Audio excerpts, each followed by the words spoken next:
네, 안녕하십니까. 김중원입니다. 오늘은 이제 간에 대해서 알아보도록 하겠습니다. 예, 저희 이제 어드밴스 타픽이라고 적어놨는데, 이제 간에 해당 사항이 있는 부분이 되겠고요. 간뿐만 아니라 이 다음에 이제 뉴럴넷을 쓰는 이유와, 그리고 이제 PCA, LDA, 그리고 오버피팅, 이것에 대해서도 조금씩 알아보면서 이게 딥러닝에서 가지는 의미에 대해서 또 알아보도록 하겠습니다. 처음에 이제 간에 대해서 먼저 알아보도록 하겠습니다. 간의 이론과 그다음 구현에 대해서 볼 건데요. 구현은 엠니스트 이미지를 받아와서 그것과 거의 동일하게 만드는 그런 실습을 해보려 합니다. 간이라는 게 Generative Adversarial Network이라고 해서 어떠한 새로운 것을 생성하기 위한 뉴럴넷이 되겠습니다. 자세한 것은 다음과 같습니다. 이제 간은 Generative Adversarial Network의 줄임말이 되겠습니다. 제너레이티브란 말에 의해서 알 수 있듯이 우리 지금까지 했던 분류기와는 다르게 어떠한 것을 새롭게 생성하는 뉴럴넷이다 라고 생각하시면 됩니다. 그리고 어드버서리라는 말은 적대적이라는 의미죠. 그래서 사람들은 이제 간을 우리나라 말로 번역할 때 적대적 생성망 뭐 이렇게 말하는 사람들도 있습니다. 근데 간이 왜 이런 이름이 붙었는지와 왜 중요한지를 따지자보면 사실 그 얀 루큰이라는 작년에 튜링 어워드를 받으신 이제 이런 뉴럴넷 쪽에서 굉장히 유명하신 박사님이 계시는데요. 페이스북에 계신데 그분이 그런 말씀을 하셨다고 합니다.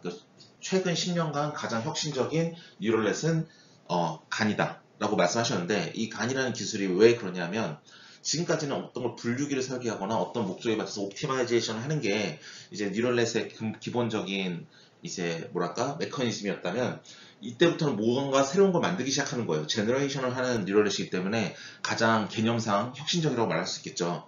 그래서 이제 그렇기 때문에 굉장히 많은 주목을 받고 있고요. 지금도 가장 많이 연구되는 분야 중에 하나입니다. 어떻게 이렇게 새로운 것을 만들 수 있느냐라고 한다면 지금 밑에 보이는 이제 위조지폐범 예제가 있는데요. 사실 이 예제는 이 간이라는 기술을 처음 만든 아이언 굿펠로우라는 분이 그분의 논문에서 이제 제시되었던 예제입니다. 따라서 간이라는 기술에 대해서 궁금하시면 이제 많이들 이 예제로부터 이제 많이 배우시는데 다음과 같습니다. 왼쪽에는 이제 제너레이터가 있어요. 즉 뭐냐면 위조 지폐를 만드는 사람입니다. 제너레이션 한다는 건 무언가 새로운 걸 만든다는 의미죠. 그래서 왼쪽엔 제너레이터가 있고요. 오른쪽에는 디스크리미네이터, 구별하는 애가 있습니다. 즉 경찰이 같이 있는 건데요. 즉 제너레이터와 디스크리미네이터가 같이 있기 때문에 이제 위조 지폐 보면 처음에 이제 위조 지폐를 만들기 시작합니다. 근데 처음에는 아무것도 모르고 만들겠죠? 그러면 별로 품질이 좋지 않으니까 잡혀갈 겁니다. 그래서 위조 지폐범은 위조 지폐를 만들고 그거를 디스크리미네이터한테 딱 보여줬더니 경찰은 이건 위조 지폐구나 하고 그것을 이제 위조 지폐라고 분류를 할 겁니다. 그러면 그런 위조 지폐라는 분류를 함으로써 계속 도둑이 잡히게 되면 점점 더 나은 방향으로 만들기 때문에 결국에 품질이 굉장히 높아지게 되고 결국에는 이제 꽤 괜찮은 결과를 가져오게 될 겁니다. 그러면 경찰 입장에서는 계속 도둑이 제너레이터가 이제 괜찮은 품질의 위조 지폐를 만들어 오니까 계속 자기 자신도 성능을 높여야 돼요. 그냥 가만히 있으면 되는 게 아니라 자기 자신도 성능을 계속 높여야 이제 위조 지폐를 더 잘 감별할 수 있겠죠. 자, 경찰 성능이 높아지니까 다시 도둑도 더 잘 만들어야 경찰을 빠져나갈 수 있겠죠. 이런 식으로 서로 경쟁을 통해서 노란색 양쪽 화살표 위에 보듯이 성능이 임프루브 되는 건 경쟁을 통해서 임프루브가 됩니다. 즉 위조지폐법은 자기 위주로 계속 더 잘 만들어줘야 되고 그것을 계속 감별하기 위해서 경찰은 자기 자신의 성능을 계속 높여줘야 됩니다. 즉 분별자, 디스크리미네이터로서 구별하는 능력을 계속 높여줘야 되고 그 도둑은 자기 자신의 위조지폐를 만드는 능력을 계속 정교하게 해줘야 되겠죠. 그렇게 한 다음에 나중에 경찰을 싹 없애버리면 이 처음에 제너레이터는 처음엔 아무것도 모르지만 이제는 꽤 근사한 지폐를 만들 수 있는 이제 제너레이터가 된 거죠. 이게 바로 이제 우리가 제너레이터를 만드는 방법입니다. 그래서 이름이 제너레이티브 어드버서리얼 네트워크인 이유는 이렇게 제너레이터를 트레이닝 시켜서 만드는 것이고 그리고 경쟁을 통해서 만들기 때문에 어드버서리얼이라는 말을 포함합니다. 그래서 제너레이터와 디스크리미네이터가 있는 그런 시스템을 우리가 가지고 있고요. 그런데 여기까지 주로 많이 설명이 되어 있고요. 이제 여기서 이제 많이 끝나게 됩니다. 그런데 우리는 여기가 끝이 아니라 좀 더 디테일하게 알아보려고 합니다. 사실 간이라는 기술에 대해서 우리가 알아볼 때에는 좀 더 디테일하게 알아볼 필요가 있습니다. 이 간이라는 기술 자체가 어떻게 구현되어 있는지를 꼼꼼하게 살펴본 건 굉장히 큰 의미가 있고요. 왜냐하면 많은 연구가 요새 간 기반으로 되고 있기 때문에 그렇습니다. 그리고 그 뒤에 가면 이제 간에 대한 이제 프로그램 코드를 텐서플로우 코드를 직접 보시게 될 텐데요. 그 텐서플로우 코드를 직접 보실 때 여러 가지 프로그래밍 테크닉 중에서 굉장히 쓸만한 것들이 많습니다. 그래서 그런 것에 대해서도 볼 수 있는 기회가 되기 때문에 굉장히 디테일하게 볼 가치가 있는 분야라 생각합니다. 자, 제일 왼쪽에 보면 이제 제너레이터가 있어요. 위조 지폐를 만드네죠. 페이크 데이터를 만듭니다. 검은색 위조 지폐 페이크 데이터를 만들어서 저 빨간색 박스처럼 만들어서 만듭니다. 그리고 경찰이라는 애는, 즉 디스크리미네이터는 그 페이크 데이터와 실제 데이터, 리얼 데이터를 두 개를 다 받아들입니다. 왜냐하면 경찰은 구별자이기 때문에 실제 지폐가 어떻게 생긴지를 알아야 지금 도둑이 주고 있는 이 지폐가 가짜인지 진짜인지를 판단할 수 있겠죠. 실제가 어떻게 생긴지도 모르면서 가짜예요 라고 말할 수 있는 건 말이 안 되죠. 그래서 경찰이라는 애는 실제 데이터를 가지고 있어요. 그 두 개를 다 입력을 받은 다음에 지금 제너레이터가 주고 있는 게 내가 실제 원본을 알고 있는데 실제 지표가 어떻게 생겼는지 알고 있는데 네가 주는 건 보니까 실제가 아닌 것 같아. 혹은 네가 주는 게 진짜가 맞구나. 이런 식으로 판단을 할 수 있기 때문에 디스크리미네이터는 실제가 뭔지를 알고 있어야 돼요. 근데 제너레이터는 가만히 보시면 알겠지만 오른쪽에 또 똑같이 모식도를 그렸는데 주황색 박스가 제너레이터고 파란색 박스가 디스크리미네이터죠. 저희 이 강의 교환 거의 끝날 때까지 대부분 주황색 혹은 빨간색으로 표현한 건 대부분이 다 제너레이터에 대한 얘기들이고 파란색 계열로 표현되는 건 대부분 다 디스크리미네이터, 즉 경찰에 해당하는 내용이 되겠습니다. 자세히 보시면 디스크리미네이터라는 건 오른쪽 그림 보시면 알겠지만 실제 데이터와 페이크 데이터를 다 받아들인 다음에 얘를 0과 1, 위조다, 위조가 아니다 이렇게 판단하는 애라서 얘는 우리가 배운 이진 분류기랑 똑같습니다.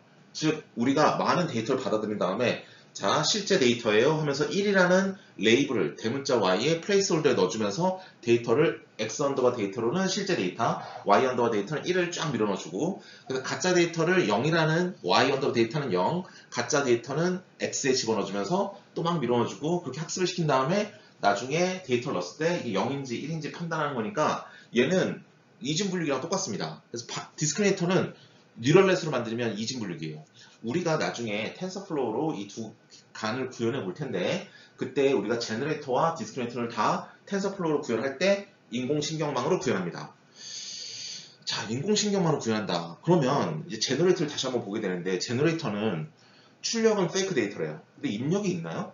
저 왼쪽 그림이나 오른쪽 박스나 둘 다 봤을 때 제너레이터한테 들어가는 화살표가 없습니다. 이건 뭐냐면 이거예요. 제너레이터는 세상에 태어나서 지폐라는 걸 본 적이 없는 사람입니다. 예. 쟤는 처음에 랜덤 필드에서부터 시작해요. 랜덤 값부터 시작해서 점점 성능이 높아져서 지폐까지 만드는 애예요. 그러니까 쟤는 실제 지폐를 본 적이 없어. 그쵸? 그러니까 이거는 뉴럴넷에만 또 어떻게 만들어야 되죠? 인풋이 없잖아요. 그쵸? 그래서 인풋과 아웃풋을 넣으면서 학습을 시키는 뉴럴 네트워크로 어떻게 만들지라는 고민이 갑자기 되기 시작합니다. 왜냐하면 제너레이터에서는 인풋이 없기 때문에 그렇죠. 그래서 우리는 어떻게 해준다? 어떻게든 그래도 구색은 맞춰야 될 거 아니에요. 그쵸? 그래서 우리는 저 제너레이터 인풋에다가 랜덤 노이즈를 그냥 넣어줘요. 랜덤 노이즈를 넣어주고 사이즈도 그냥 우리 맘대로 정해줘요. 왜냐하면 데이터가 어떻게 생긴지 그러니까 디스크리미네이터 같은 경우는 실제 데이터, 지폐라는 사이즈에 딱 맞게 인풋을 받을 거고 출력도 0 아니면 1 하나의 값으로 나갈 건데 제너레이터 같은 경우는 나가는 출력이야 지폐처럼 나간다고 하지만 지폐 사이즈에 맞게 나간다고 하지만 입력이 없잖아요. 그쵸? 입력은 우리가 그래서 임의로 랜덤 노이즈를 넣어주는데 그럼 뭐 사이즈도 정해진 게 없으니까 대충 뭐 만들어주면 되겠습니다. 그래서 그 밑에 우리가 좀 자세히 설명을 해보면 디스크리미네이터 모델과 제너레이터 모델이 나오는데요. 디스크리미네이터 모델을 하면 이제 분별자예요. 그러니까 경찰이 하는 일이에요. 뭐냐면 가짜 데이터를 받았으면 정확하게 가짜라고 말을 해주고 진짜 데이터 받았으면 정확하게 진짜라고 얘기를 해준 거예요. 즉 진짜 지폐를 받았으면 이거는 진짜입니다. 1. 가짜 지폐를 받았으면 이거 위조 지폐입니다. 0. 이렇게 말해주는 게 경찰이 진짜 해야 될 일이죠. 그래서 우리는 이걸 이진 분류기 위조다, 위조가 아니다. 진짜다, 진짜가 아니다를 알아맞춘 거니까 이진 분류기의 전형적인 모습이 될 것이고 이 바이너리 클래시파이어 같은 경우는 자기 자신의 성능을 극대화시켜서 100% 진짜와 가짜를 구별할 수 있는 게 제일 좋은 거겠죠. 그래서 이거는 우리가 알고 있는 슈퍼바이즈 러닝입니다. 데이터와 거기다 레이블이 완벽하게 제공이 되고 있기 때문에 그렇고요. 제너레이터 모델은 이제 도둑이죠. 도둑은 뭐냐면 나는 그냥 입력도 없고 그냥 출력만 계속 어떻게든 이제 랜덤으로 시작해서 어떻게든 계속 이거를 트레이닝 시켜서 데이터를 잘 만들어서 그 경찰을 속여먹는 게 자기의 목적인 거죠. 그래서 얘는 어떻게 되냐면 트레이닝 데이터를 가지고 걔네들의 그 통계적인 분포를 유사하게 만들어 가려고 합니다. 무슨 말인지 모르겠죠. 다음 장에 좀 더 디테일한 얘기 나옵니다. 그래서 얘는 포인트는 뭐냐면 슈퍼바이즈 러닝이 아니에요. 얘는 왜냐면 입력이 없으니까 언슈퍼바이즈 러닝으로 들어갑니다. 그래서 우리가 맨 첫 시간에 이제 미키마우스처럼 생긴 그런 그림이 있었습니다. 오른쪽 귀는 슈퍼바이즈 러닝 빨간색으로 써있고 왼쪽 귀는 파란색으로 언슈퍼바이즈 러닝이 써있고 밑에는 강화학습에 써있던 그런 그림이 있었는데요. 오른쪽에서 이제 슈퍼바이즈 러닝 쪽으로 좀 더 계속 히든 레이어도 쌓아가고 컨볼루셔널 레이어도 만들고 그렇게 쭉 진행했던 게 우리가 슈퍼바이즈 러닝이라고 부르던 그 부분이 이제 딥러닝의 가장 코어가 되는 부분이고, 걔네들이 언슈퍼바이즈 러닝이라도 엮이기도 하고 강화학습이랑도 엮이기도 한다라고 말씀을 드렸는데, 이런 간 같은 이런 갱 같은 기술이 언슈퍼바이즈 러닝과 슈퍼바이즈 러닝에서 쓰는 딥러닝이 엮이는 대표적인 사례를 할 수 있겠습니다. 이제 그러면 도대체 제너레이터 모델이라는 게 어떠한 이론을 통해서 우리가 이렇게 가짜 데이터를 만들 수 있는 것인가를 생각하면 다음과 같습니다. 제너레이터 모델은 왼쪽 상단에 보시는 것처럼 노이즈를 받아요. 어쩔 수 없어요. 입력이 없는데 뉴럴넷으로 만들어야 되니까 대문자 x 플레이스홀더에다 도대체 무슨 값을 넣을 거예요. 그러면 거기다 노이즈 하나 넣어줘라 이겁니다. 그냥 랜덤으로. 어차피 없는 거니까. 죄송합니다. 그러면 지금 여기 제가 이제 가짜 데이터라고 써야 되는데 집회 사진 넣기도 좀 뭐하고 제 사진을 붙여봤습니다. 근데 주황색 배경은 가짜 데이터를 의미하고요. 이제 밑에 보이는 칼라 이 사진은 진짜를 의미합니다. 자, 저 제너레이트 모델이 그러면 가짜 데이터 만드는 애죠. 근데 실제 만드는 거니까 조폐공사에서 집회를 찍는 게 아니라 내가 제너레이터 만드는 겁니다. 가짜 이미지예요. 근데 제너레이터 모델은 어떻게 학습을 해야 되냐면 오른쪽에 썼듯이 The Distribution of Training Data, 우리가 트레이닝 데이터, 우리 나중에 코드에 보면 엠니스트 데이터 학습시키게 할 거거든요. 그들이 가지는 통계적인 분포와 얘네들의 통계적인 분포가 동일해야 된다는 겁니다. 밑에 보시면 Psub 모델 of X라고 쓴 저 빨간색 글씨가 있고 Psub 데이터에 X라고 쓴 저 파란색이 있습니다. 그럼 그 파란색의 통계적인 분포를 가져와요. 지금 이게 2차원 이미지니까 X가 저거 지금 그림 그리기 편하게 저렇게 1차원으로 2차원 평면을 그렸지만 X가 그러면 1차원이죠. X 하나밖에 없는데 저 2차원으로 그림이 있는 거니까 그림처럼 이제 X가 X축, Y축 있으면 거기에 따른 통계적인 분포는 거기 이제 등고선처럼 나오겠죠. 그 3차원 그 그래프에서 그 빨간색의 가짜 데이터의 제너레이터 모델이 만든 그 가짜 데이터의 분포가 실제 집회 혹은 실제 엠니스트 데이터셋의 분포와 유사하게 되도록 계속 트레이닝을 해줘야 된다는 거예요. 그렇게 그 피드백이 뭐냐면 경찰로부터 온 아니야 틀렸어 라는 바이너리 클래시피케이션의 결과입니다. 그걸 통해서 우리가 제너레이터 모델을 이제 학습을 시켜주는 게 되겠습니다. 즉 우리는 경찰, 즉 디스크리미네이터에서 오는 피드백을 통해서 학습이 진행된다 라고 보시면 되겠습니다. 그러면 이제 어떻게 그러면 이거를 학습을 시키느냐에 대한 이제 구체적인 얘기를 시작하는데요. 지금 빨간색 체크마크가 디스크리미네이터 모델 있죠. 자, 이 슬라이드는 뭐다? 이제 우리가 경찰의 행위에 대한 슬라이드입니다. 오른쪽에 보시면 저 식은 그 아이언 그걸레오가 이 간이라는 논문을 쓸 때 썼던 식이에요. 썼던 식인데 저 오브젝티브 오브 D라고 위에 파란색으로 태그를 달았지 않습니까? 파란색 배경에 검은색 글씨로 오브젝티브 오브 D라고 써놨는데요. 저게 바로 경찰이 추구해야 될 방향이라는 거예요. 근데 그 등호에 이퀄 표시에 왼쪽에 보시면 V라는 함수가 있고 D, G라고 들어가 있는데 그 V라는 건 가치니까 가치라는 거고 저 뒤에 있는 그 등호의 오른쪽에 있는 식들을 어떻게 하겠다는 의미고 그 V라는 함수 안에 D랑 G가 대문자로 들어가 있는데요. D는 뭘 의미하냐면 디스크리미네이터, 즉 경찰을 의미하고 G는 뭘 의미하냐면 제너레이터, 즉 도둑을 의미합니다. 그러면 그 V라는 함수 앞에 보시면 맥스 밑에는 D가 있고 민 밑에는 G가 있어요. 그건 뭐냐면 D 입장에서는 그 등호 오른쪽에 있는 애들을 맥시마이제이션 시켜야 되는 거고 G 입장에서는 등호 오른쪽에 있는 애들을 미니마이즈 시켜야 됩니다. 즉 왜 그러면 D라는 애는 저 뒤에 있는 걸 맥시마이즈 시킨지 한번 보도록 하겠습니다. 이 슬라이드는 D의 입장에 대해서 논하기 때문에 그런 거고요. 이 다음 슬라이드에서는 이제 G에 대한 입장에 대해서 논해 보도록 하겠습니다. 자, D 입장에서는 그 뒤에 걸 볼게요. 그럼 밑에 걸 봐야 되는데 D가 뭐라고 그랬죠? D는 경찰이라고 그랬죠. 경찰은 뉴럴넷으로 만들어낸다고 그랬죠. 뉴럴넷 터크는 일종의 함수입니다. 그쵸? X와 Y의 관계를 보는 함수인데 쟤는 뭐라고 했냐면 실제 데이터가 오면 리얼 데이터가 오면 1이라고 말하고 가짜가 오면 0이라고 말해라 라는 게 이 D이고 D는 그래서 기본적으로 뭐다? 바이너리 클래시파이어입니다. 그쵸? 바이너리 클래시파이어. 그래서 이진분류기예요. 그러면 왼쪽에 보시면 위에 까만색 뭐 썼죠? 트레이닝 위드 리얼. 지금 실제 데이터 온 거예요. 실제 데이터는 나중에 여러분 그 텐서플로우 코드 짜면 이미 해보셔서 아시겠지만 대문자 X의 플레이스홀더로 엠리스트 데이터 그냥 넣어주는 거죠.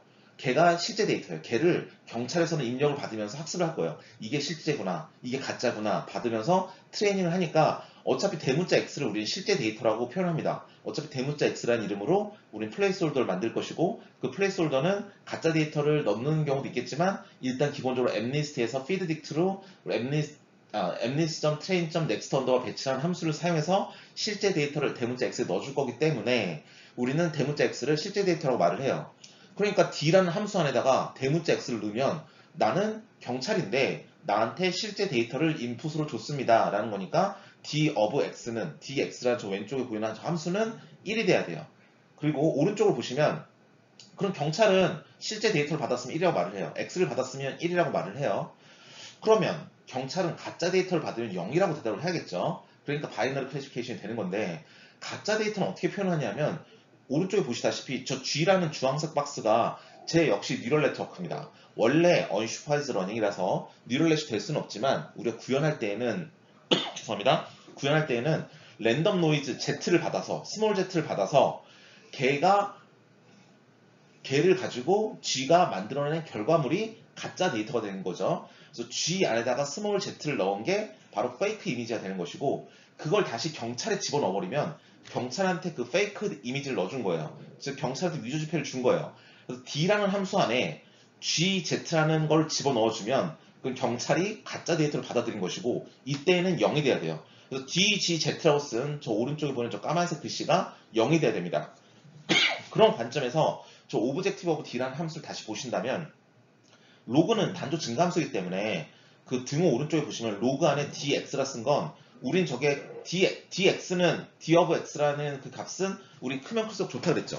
자, 우리 다시 한번 우리 정리를 해봅시다. 자, 여기 d라는 함수가 있어요. d라는 함수가 있습니다. x라는 실제 데이터를 넣어줘요. 그래서 dx로 만들면 얘는 1이 돼야 돼요. 왜냐? 실제 데이터를 받았으니까. 대문자 x는 실제 데이터니까. 어차피 쟤는 플레이스홀더로 엠리스트에서 받아올 값이니까. 그렇습니다.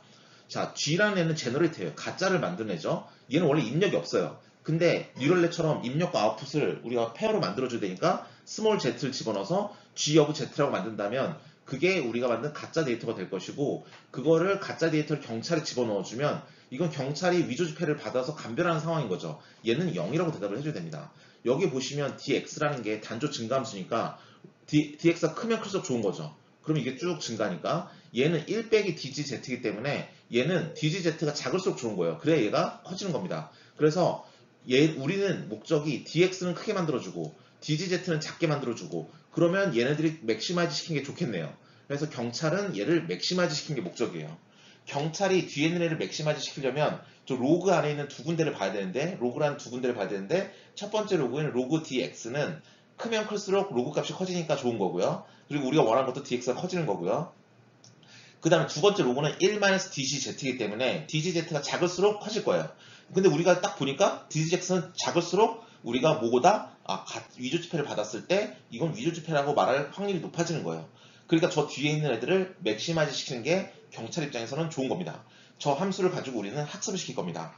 여기서 포인트는 뭐냐면 여러분 뉴럴 네트워크 겐 같은 거 학습시킬 때 보면 코스트 함수 어떻게 만들지? 이런 불안함이 엄습합니다. 왜냐? 우리가 지금까지 배운 건 소프트맥스, 그렇죠? 그 다음에 바이너리 클래시피케이션, 리니어 리그레션 이 세 개에 대한 코스트 함수를 만들어 봤어요. 그렇죠? 아니면 있는 거 갖다 써봤어요. 근데 그럼 이거 다 분류기잖아요. 근데 지금은 뭔가를 만들기 위해서는 저런 코스트 함수, 저런 오브젝티브 펑션을 써야 돼. 이게 바로 우리가 경찰이 해야 될 일이야 라는 걸 알고 있지만 이걸 어떻게 코스트 함수로 만들어? 그렇죠? 코스트 함수라는 건 일종의 우리가 학습을 해야 될 방향성입니다. 방향성이죠. 그러니까 얘도 일종의 코스트 함수 비슷하게 만들어줘야 텐서플로우 코드로 코딩할 수 있는 거예요. 그러니까 그 부분이 여러분이 만약에 어떠한 기본적인 옵티마이제이션을 풀고 싶다 한다면 그 옵티마이제이션을 간 기반으로 나온 이 코드를 보시면 우리가 옵티마이제이션을 풀 때 뉴럴넷을 풀 수 있구나. 그러면 오브젝트 펑션을 어떻게 만들어주면 우리가 코딩을 할 수 있거나하는 건 뒤에 가면 보실 수 있습니다. 즉 얘는 옵티마이제이션 문제예요. 즉 옵티마이제이션을 신경망으로 푸는 그 기본적인 예제가 바로 이 간 코드에서 나오는 겁니다. 자, 그러면 이제 그 얘기는 거기까지 하고, 이제 그러면 제너레이터 입장에 대해서 한번 알아보겠습니다. 지금 제너레이터 모델에 빨간색 체크마크가 있는데요. 제가 뭐라 그랬냐면, 제너레이터는 세상에 태어나서 한 번도 실제 데이터를 본 적이 없다. 그래서 이 부분은 있지도 않습니다. 그래서 이 부분은 X예요. 의미가 없어요. 근데 그럼 오른쪽 보겠습니다. 그러면 우리 도둑의 목적이 뭡니까? 도둑은 위조 지폐를 경찰한테 잡히려고 만든 게 아니죠? 도둑은 위조 지폐를 경찰을 속이려고 만드는 거예요. 경찰을 속여서 이게 진짜 지폐처럼 가치를 가지기를 원하는 게 지금 도둑의 입장이 되겠습니다. 그래서 도둑은 GZ라는 걸 만들어서 얘를 D라는 함수에 집어넣으면 경찰이 헷갈려서 1이라고, 즉 이거 진짜야 라고 말하는 게 나의 목적이 되겠습니다. 그렇기 때문에 도둑 입장에서는 DGZ가 1이 되는 게 좋으니까 1 빼기는 0이니까 마이너스 무한대로 가는 거예요. 뒤에 쪽이. 즉 경찰의 도둑의 입장은 뭐냐면 이 뒤에 게 미니마이즈 될수록 좋은 겁니다. 따라서 미니마이제이션이 붙어 있는 거야. 이런 식으로 우리가 오브젝티브 펑션을 만들어줍니다. 그렇죠?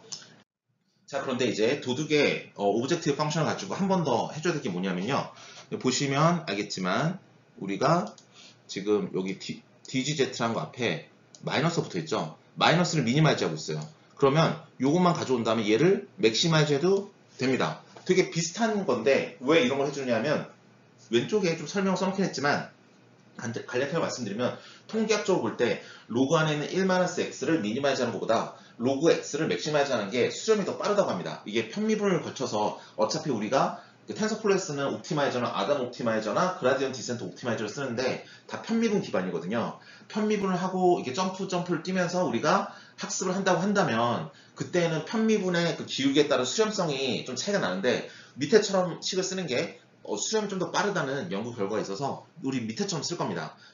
마이너스를 미니마이즈하는 걸 플러스를 맥시마이즈 한다기 때문에 저 위를 쓰거나 아래를 쓰거나 큰 차이가 없다는 건 직관적으로 아실 수 있겠죠. 그래서 여기까지를 보시면 우리는 뭘 했다? 즉 우리가 디스크리미네이터랑 제너레이터를 만들고 우리는 디스크리미네이터는 뭘 한다? 나는 구별을 잘해야 된다. 경찰이니까. 그래서 위조 지폐와 실제 지폐를 받아서 위조 지폐를 볼 때는 0이라고 말하고 실제 지폐를 볼 때는 1이라고 말할 확률을 높이기 위해서 자기 자신만의 오브젝티브 펑션을 만들었고요.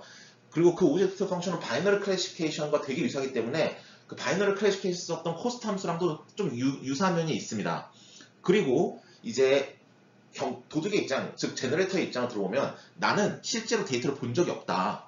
그래서 나는 랜덤 노이즈를 인풋으로 그냥 받고 그 다음 출력은 뭐냐면 어떤 걸 이제 제너레이션을 해서 출력을 하는 거고 그리고 난 실제 데이터를 본 적 없기 때문에 그 오브젝티브 펑션 만들 때에는 내가 만든 것을 내가 만든 랜덤 샘플을 내가 만든 제너레이터가 만든 이 페이크 데이터를 내가 경찰의 함수에 집어넣었을 때 그게 최대한 1이라고 말할 확률을 높여줄 쪽으로 나는 학습을 시켜주겠다. 나의 파라미터를 학습을 시켜주겠다라는 게 이제 제너레이터의 뉴럴넷이 하는 일입니다. 즉 우리는 하나의 코드 안에 경찰의 뉴럴 네트워크와 제너레이터, 즉 도둑의 뉴럴 네트워크 두 개를 동시에 만들고 얘네들이 서로 경쟁 관계에서 학습을 할 수 있게 코드를 짜주면 이제 이게 겐 코드가 되는 겁니다. 결과적으로 우리가 원하는 건 뭐죠? 제너레이터가 만든 결과물을 원해요.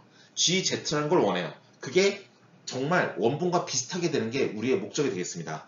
거기에 대해서 이제 텐서플로우 코드에 대해서 라인 바이 라인 설명은 이제 코드를 보면서 직접 드리도록 하겠습니다. 예, 간의 구현에 대해서 볼 건데요. 저희는 간 구현을 이제 MNIST 데이터셋을 우리가 이제 복제라기보다는 이제 생성해내는 거를 목적으로 하고 있습니다. 즉 이런 거죠. 저 MNIST 데이터셋이 있으면 그 밑에 있는 것처럼 굉장히 비슷한 이제 데이터를 만들어냅니다. 사실 이런 거는 어떨 때 쓰면 좋을까요? 제가 비슷한 어디 워크샵을 갔다가 본 적이 있는데 그 서울대 의과대학 석박사 과정들이 뭐 발표할 때였는데 의료 데이터 같은 경우는 그 병원끼리 데이터 공유를 못합니다. 그 의료법 시행령에 의해서 환자 데이터는 병원 밖으로 나갈 수가 없죠. 그렇기 때문에 그 자체적으로 있는 데이터만 가지고 학습을 해야 되는데 그 데이터가 균형적으로 다 있는 건 아닐 거예요. 그래서 어떤 병원에는 데이터가 굉장히 모자르고 어떤 병원에는 환자가 많으니까 데이터가 많을 겁니다. 그럼 데이터 모자른 환경에서 학습을 하게 되면 우리가 지난번에 봤듯이 오버피팅이 납니다. 오버피팅이 나게 되면 굉장히 학습의 성능이 떨어지는데 사실 극단적으로 성능을 높여야 될 AI의 하나의 주된 어플리케이션은 의료겠죠. 그렇죠. 사람의 생명을 다루기 때문에 굉장히 성능이 높아야 됩니다.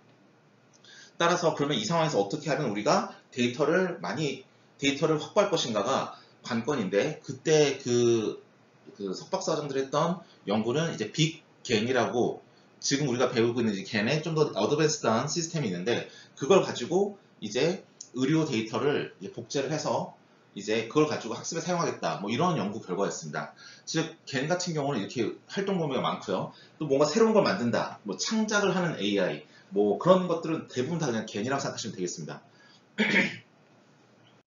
이제 코드 레벨에서 한번 보겠습니다. 보셨다시피 우리는 엠리스트를 복제할 거기 때문에 엠리스트 데이터셋을 가져와야 돼요. 그래서 두 번째 라인과 세 번째 라인에서 보시다시피 우리는 일반적으로 우리가 엠리스트 데이터셋을 가져올 때 쓰는 것이고 세 번째 라인에 있는 제일 앞에 있는 변수 이거를 보면 뭘 알 수 있다? 엠리스트라는 변수 안에 그 엠리스트.점 어쩌고저쩌고라고 쓰면 엠리스트에서 제공하는 함수들이죠. 엠리스트 데이터들을 어떻게 다룰 것인지에 대해서 다 정의되어 있는 부분이라고 할 수 있겠습니다. 자, 다섯 번째 라인에 맵플롯 립을 쓰는 이유는 뭐냐면 우리가 어차피 나중에 그림으로 비주얼라이즈해서 엠리스트를 잘 복제했다라고 보여줘야 되기 때문에 맵플롯 립을 쓰는 거고요. 넘파이도 쓰고요. 텐서플로우는 당연히 쓰고요. 그다음 트레이닝은 10번째 라인에서 보시다시피 한 10만 번 돌릴 예정이고 이미지는 배치 사이즈 128로 가져올 겁니다. 뉴럴넷을 만들어야 되는데 인풋의 디멘션 784입니다. 왜냐하면 28x28이 우리 엠리스트 데이터의 기본 픽셀 사이즈 때문에 그렇습니다. 그 다음 15번째 라인을 보시면 number of hidden layer underbar g라는 변수가 보이는데요. 그 이오리가 써있죠. 그럼 뭐라 할 수 있냐면 g라는 건 제너레이터를 의미하고 d라는 건 디스크리미네이터를 의미하니까 g는 제너레이터, 즉 도둑이 가지는 히든 레이어의 유닛의 개수입니다. 256개. 그 다음 그 밑에는 16번째 라인은 number of hidden layer 한 다음에 언더바 D죠. 즉 디스크리미네이터, 즉 경찰이 가지는 유닛의 개수입니다. 히든 레이어에서 17번째 dimension 언더바 noise라는 변수를 만들었는데 100이라고 했어요. 저 그냥 우리가 써주는 겁니다. 그쵸? 노이즈에는 그냥 10x10으로 들어온다. 뭐 이 정도 생각하기 위해서 100이라고 이제 얼추 만들어준 겁니다. 여러분 저 값을 다르게 한다고 해서 동작 안 하는 건 절대 아닙니다. 그쵸? 그 다음에 20번째 라인은 우리가 initialization 함수를 만들어 써주는데요. 어차피 우리 지금까지 tf.variable로 변수를 선언할 때 초기 값을 tf.random underbar normal이라는 정규 분포에서 값을 하나 가져오는 그런 걸 사용했었습니다. 근데 얘는 지금 자비어 initialize라고 해서 새로 만드는 건데요. 통계학적으로 좀 성능이 우수하다고 우리가 검증된 그런 모델이 되겠습니다. 근데 저 initialization 함수를 쓰면 그 함수를 자세히 보시면 바로 shape라는 값을 얻어오자마자 리턴하는 게 tf.random-normal, 즉 이거 역시 정규분포를 쓰는 것이고요. 다만 다른 게 뭔지 그 안에 살펴봤더니 스탠다드 데비에이션을 세팅하는 stdtev라는 세팅에서 그 shape의 값을 일부 활용을 해서 스탠다드 데비에이션만 조정을 했을 뿐 얘도 역시 정규분포입니다. 따라서 그냥 정규분포를 좀 보정을 해서 성능을 높인 초기화 함수를 사용하는구나 정도만 알아두시면 좋겠습니다. 이것도 여러분께서 좀 알아두면 좋은 간 코드에서 나오는 팁이라고 보시면 되겠습니다. 그래서 우리가 엠리스트 데이터셋을 3개의 히든 레이어로 설계했던 가장 첫 인공신경망 그 이미지 클래시피케이션 예제 95%짜리 성능에서 여러분께서 보셨다시피 W와 B 인공신경망에 쓰는 웨이트와 바이어스들을 저렇게 중괄호로 연결해서 한 번에 태그를 달아서 정리할 수 있습니다. 자, 우리 한번 인공신경망을 생각해 볼까요? 그림으로 그려보면 우리 D라는 경찰은 얘는 어떤 거냐면 인풋은 이미지를 받아요. 그쵸? 얘는 페이크 데이터가 됐던 실제 데이터가 됐던 이미지를 받습니다. 그래서 784로 이미지로 받아요. 그 다음에 얘 아까 히든 레이어 세팅한 거 보니까 얘가 256개라면서요. 그쵸? 얘 유닛의 개수 256개. 그 다음에 얘는 아웃풋의 개수 몇 개가 나와야 되죠? 얘는 0 아니면 1로 우리 바이너리 클래시피케이션이라고 그랬지 않습니까? 위조지폐다 아니다만 얘기해주면 되니까 0 아니면 1로 나가는 거예요. 아웃풋은. 그러니까 보시면 알겠지만 저 밑에 보이는 저 두 개가 이제 히든 디스크리미네이터, 즉 경찰의 히든 레이어, 경찰의 아웃풋 레이어인데 경찰의 히든 레이어는 이미지 784 받아서 EU까지 다 간 게 이 가운데에 W가 됩니다. 우리 W 할 때 어떻게 했죠? 내 이전 레이어의 유닛의 개수 곱하기 나의 유닛의 개수였으니까 히든 레이어는 나의 이미지의 디멘션, 나의 히든 레이어 유닛의 개수고 이 아웃풋 레이어는 내 이전 레이어, 즉 히든 레이어의 유닛의 개수, 한 개로 출력되니까 이렇게 표현해 주는 겁니다. 그러면 도둑은 어떠죠? 도둑은 어떻게 생겨내냐면 도둑은 어떻게 생겨내죠? 도둑은 여기 G라고 해서 도둑을 그려보면 도둑은 어떻게 생깁니까? 도둑은 나는 랜덤 노이즈 받는다 그랬잖아요. 노이즈 Z 받아오는데 Z 사이즈는 그냥 우리 그냥 100으로 그냥 임의로 설정해줬고, 중간에 히든 레이어는 뭐라 했죠? 256개의 유닛을 가지고 있다 그랬고, 그 다음 나가는 건 도둑이 하는 일은 뭐죠? 이미지를 만들어내는 거잖아요. 가짜 이미지를. 그러니까 나가는 건 784만큼의 이미지, 엠리스트 이미지를 만들어줘야 돼요. 이렇게 되겠죠? 그러면 돌아와 보면, 그러면 얘 도둑은 어떻게 하느냐? 도둑은 히든 레이어 유닛의 개수는 역시 이 전 레이어인 100,256이 될 거예요. 그래서 얘는 히든 레이어의 도둑의 히든 레이어는 100, 즉 노이즈의 디멘션 곱하기 히든 레이어 256이 될 것이고, 아웃풋 레이어는 256 곱하기 784가 되겠죠. 그래서 256 히든 레이어 유닛의 개수, 이미지의 디멘션 750, 784가 될 겁니다. 그 다음에 바이어스의 경우는 도둑 이거 각자 레이어에서 유닛의 개수만 세면 되니까, 도둑의 히든 레이어는 유닛의 개수 256, 도둑의 아웃풋 레이어는 이미지 디멘션 여기 784, 그 다음 경찰의 히든 레이어는 보시다시피 256 이거, 그 다음 경찰의 아웃풋 레이어는 보시다시피 1개, 그래서 1 이렇게 정해주면 되겠습니다. 그렇죠? 이렇게 변수를 다 정해준 다음에 이제 함수를 만들어주면 돼요. 자, 37번째 라인부터 시작해서 40번째 라인은 함수 이름을 보니까 제너레이터의 함수네요. 즉 도둑의 함수인데, 얘는 일단 x라는 걸 받아와서 자기 자신의 히든 레이어의 웨이트를 곱하고, 그리고 자기 자신의 바이어스를 더한 다음에 렐루를 씌워주고, 아웃풋 레이어에서는 그 히든 레이어를 다시 받아온 다음에 자기 자신의 그 아웃풋 레이어의 웨이트를 곱하고 아웃풋 레이어의 바이어스를 더한 다음에 끝에 시그모이드를 붙이죠. 저거 왜 시그모이드를 붙이냐면 제너레이터가 나오는 결과물인데, 제너레이터는 엠리스트 이미지를 만드는 거잖아요. 엠리스트 이미지를 만들기 때문에 얘는 엠리스트 이미지가 텐서플로우에서는 0과 1 사이지 않습니까? 얘는 결과물이 다 0과 1 사이의 값으로 나가야 돼요. 그러면 우리가 생각하는 0과 1 사이로 결과를 매핑해주는 함수 뭐죠? 시그모이드. 그래서 저거를 지금 시그모이드로 써준 겁니다. 저 시그모이드를 쓰는 이유를 정말 잘 알아야 되는데, 내가 제너레이터가 출력하는 출력의 결과가 시그모이드를 원하기 때문에 그래요. 만약에 여러분께서 만드시는 제너레이터가 값이 0에서 3 사이여야 된다. 그럼 이 앞에 곱하기 3 정도 해줘야 되는 거죠. 아시겠죠? 그래서 저 시그모이드라는 게 뭐 이진분류기인가? 그런 거 절대 아닙니다. 저 시그모이드의 의미는 이 밑에 디스크리미네이터에 나오는 이 시그모이드랑은 달라요. 위에 있는 시그모이드, 즉 39번째에 있는 시그모이드는 내가 이 엠리스트 이미지를 만드는데, 엠리스트 이미지의 픽셀 값들이 0에서 1 사이의 실수값이니까 시그모이드가 0에서 1 사이의 실수값을 도출해주는 애니까 내가 저렇게 쓰는 겁니다.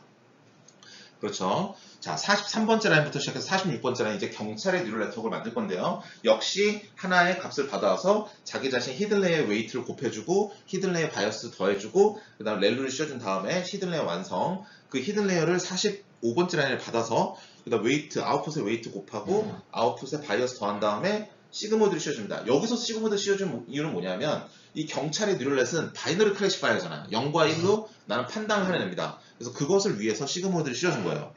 그런 다음에 이제 플레이스홀더로 각각 뉴럴넷의 인풋을 정해줍니다. 저 오른쪽에 D라는 뉴럴넷을 보시면 인풋이 784죠? 그러니까 경찰의 인풋은 784야. 경찰은 이미지를 받아서 가짜인지 진짜인지 얘기해주는 애야 라는 거고요. 그럼 도둑의 인풋은 뭐죠? 나는 노이즈를 받는 거야. 그래서 디멘션 노이즈로 해주게 되겠습니다. 여기까지 이제 이해가 잘 되셨으리라고 믿고요. 뭐 여러 가지 제가 볼 때 이 페이지에서 제일 이해가 안 돼, 좀 약간 뭐랄까 트리키하다 해야 되나? 좀 힘든 부분은 저 39번째 라인에 있는 저 시그모이드입니다. 저 시그모이드를 보고 왜 저 시그모이드를 썼을까? 바이너리 클래시피케이션인가? 이렇게 생각할 수도 있지만 절대 그게 아니고요. 우리 제너레이터가 만드는 아웃풋의 데이터의 포맷을 생각해 보자는 거예요. 아웃풋이 만든 데이터는, 내가 만든 데이터는 엠리스트 값들이야. 엠리스트 픽셀 값이니까 0에서 1 사이야. 그러니까 시그모이드가 필요한 겁니다. 만약에 내가 만드는 데이터가 그 포맷이 아니라 다른 포맷이라면, 예를 들어서 아까 말했듯이 0에서 3 사이의 실수다. 그러면 저 앞에다 곱하기 3을 해주던지, 아니면 마이너스에서 1 사이다. 그러면 하이퍼볼릭 탄젠트라 해서 탄젠트 h라는 함수를 써주던지, 뭐 이런 식의 어프로치를 취해야 되는 겁니다. 그렇기 때문에 39번째 라인에 저 아웃풋에 나가는 함수는 여러분들이 만들고 싶은 제너레이터가 어떠한 값을 출력을 해야 되는지를 보고 알맞은 걸 선택해 줘야 되는 것이고, 여기서는 우연히 우리가 시그모이드 쓰면 딱 맞는 거죠. 엠리스는 0에서 1 사이 값을 요구하니까. 그러니까 우리가 시그모이드 쓴 겁니다. 그래서 어떤 분들은 G랑 제너레이터랑 디스크리미네이터랑 똑같이 생겼네 라고 보실 수도 있겠지만, 밑에 있는 시그모이드, 즉 45번째 시그모이드와 39번째 시그모이드의 의미가 완전히 다른 거죠. 예, 그게 중요한 포인트라고 말씀드릴 수 있겠습니다. 자, 이제 뉴럴넷도 만들고, 이제 데이터도 준비됐고, 이제 뭐 플레이스홀더도 만들고 다 끝났으니까, 이제 기본, 이제 진짜 이제 핵심 코드로 한번 넘어가 보도록 하겠습니다. 자, 53번째 라인을 보시면, NNG라고 써놨어요. 그렇죠? NNG. 얘는 뭐냐면 이제 드디어, 뭐죠? 제너레이터라는 함수네요. 제너레이터라는 함수예요. 거기다가, 자, in 언더바 g를 넣는데요. 얘는 뭐죠? 얘는 노이즈죠. 사이즈도 디멘션 언더바 노이즈만큼 잡아놨잖아요. 그러니까 뭐다? g라는 함수에다가 z라는 노이즈를 집어넣은 거다. 이론에서 배웠던 dz라는 게 저기에 해당사항이 있겠습니다. 얘를 샘플 언더바 g라는 이름으로 만들어줘요. 그쵸? 근데 여러분 나중에 우리 이거 하는 이유가 뭡니까? 나중에 이 제너레이터를 이 도둑을 잘 학습시켜서 위조 지폐를 잘 만들게 한 다음에 경찰을 싹 없애면 그 위조 지폐범이 만든 그 지폐가 실제랑 똑같습니다. 이거 하고 싶은 거잖아요. 그러니까 저 위조 지폐가 만든 53번째 라인에서 G가 만든 저 결과물 샘플 언더바 G가 우리가 원하는 궁극적인 목적이에요. 그쵸? 저 도둑이 만든 저 결과물 저게 정교하게 좋아지게 하는 게 우리의 목적인 겁니다. 그래서 나중에 우리 세션에 돌면서 이 샘플 언더바 G라는 이 값을 우리가 계속 우리가 이미지로 불러서 보여줄 겁니다. 그 다음에 56번째 라인을 보시면 이제 경찰이에요. 경찰한테 in 언더바 d를 넣어줬어요. 저 플레이스홀더로 넣어줄 거는 이제 진짜 실제 데이터 아니겠습니까? 뒤에 가면 보나마나 mnis.train.next 언더바 배치 가로 열고 배치 사이즈 한 다음에 그 사이즈만큼 막 넣어주면서 in 언더바 d라는 데 넣어주면서 학습을 시킬 텐데 그러면 저게 대문자 x가 되겠죠. 그래서 dx가 돼요. 얘가 dx예요. 그래서 뭐라고 쓴다? d인데 실제 데이터를 가지고 있는 d야에서 d 언더바 real 이렇게 써줍니다. 근데 우리 아까 53번째 라인에서 샘플 언더바 G로 만들었죠. 즉 뭐죠? 우리 제너레이터 도둑이 만든 결과물이에요. 도둑이 만든 결과물을 경찰에 집어넣었어요. 즉 GZ라는 걸 D에 집어넣은 거예요. DGZ죠 이게. 이거는 경찰은 경찰인데 가짜 데이터를 가지고 있는 경찰이다. 그래서 D 언더바 fake라 씁니다. 그러면 이 식에 맞게 이 밑에 있는 식에 맞게 뭘 해준다? DX라는 애를 로그에 넣어줘요. DX는 뭐였죠? 56번째 라인 D 언더바 리얼이었죠. 그래서 D 언더바 리얼을 tf.log에 넣어줍니다. 뒤에 보면 어떻죠? 1 빼기 DGZ죠. 그래서 1.0 빼기 D fake로 써줘요. 1.0이라 써야 이제 실수가 되니까 그런 거고요. 거기다 로그를 붙여주면 이 로그를 붙여주게 됩니다. 그 두 개를 더해서 얘를 맥시마이즈 시켜줘야 되는데 얘 하나의 샘플이 아니라 여러 개의 샘플에 대해서 다 해본 다음에 그들을 평균을 낸 거죠. 자, 이게 오브젝티브인데 얘 뭐라 했었어요? 지금 63번째 라인에 코스트라 써있네요. 그쵸? 그리고 얘를 코스트라고 D라고 한 다음에 얘를 어떻게 한다? 이 색깔 좀 다르게 볼까요? 얘를 코스트라고 한 다음에 얘를 어떻게 한다? 얘를 코스트 D를 미니마이즈 해줘요. 자, 이거 코스트 D인데 코스트 D를 미니마이즈 하고 있어요. 우리 맥시마이즈 해야 되는데 근데 그럼 이거 맥시마이즈 함수 쓰면 되는 거 아닙니까? 사실 제가 아는 아담 옵티마이저 이런 애들 있잖아요. 얘네들은 맥시마이즈 함수가 없어요. 솔직히 우리 딥러닝 같은 거 생각해 보시면 딥러닝은 실제 값과 모델을 만들어 놓은 다음에 그 모델을 점점 실제 값과 비슷하게 해서 인텔리전스하게 만드는 거잖아요. 컨셉이. 그러니까 쟤는 미니마이즈 함수밖에 없기 때문에 우리는 어떻게 한다? 맥시마이즈 하고 싶으면 앞에 마이너스를 붙인다. 그래서 63번째 라인이 완성됩니다. 자, 이게 되게 중요한 개념이에요. 우리 지금까지 코스트 함수 분류기만 만들었죠. 근데 우리가 옵티마이제이션 하고 싶으면 옵티마이제이션 해야 될 식을 간은 이렇게 생겼지만 여러분 나름대로의 옵티마이제이션 식이 있을 거예요. 나는 어떤 함수를 옵티마이즈 하고 싶다. 어떤 오브젝티브 펑션을 가지고 있다. 라는 걸 얘가 가지고 있으면 걔를 가지고 옵티마이제이션이 만약 맥시마이제이션이라면 마이너스를 붙여서 코스트를 만든 다음에 저렇게 65번째 라인처럼 그 아담 옵티마이저나 그라디언트 디센트 옵티마이저에 미니마이즈 함수 집어넣어버리는 거예요.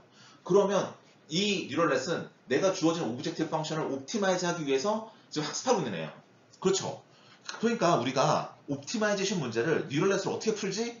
그리고 여러분들은 지금 하고 있는 모든 연구에 옵티마이제이션이 다 끼어들 겁니다. 그럼 내가 하고 있는 연구에 어떻게 뉴럴넷을 쓰지 하면 여기서 힌트를 얻을 수 있는 거예요.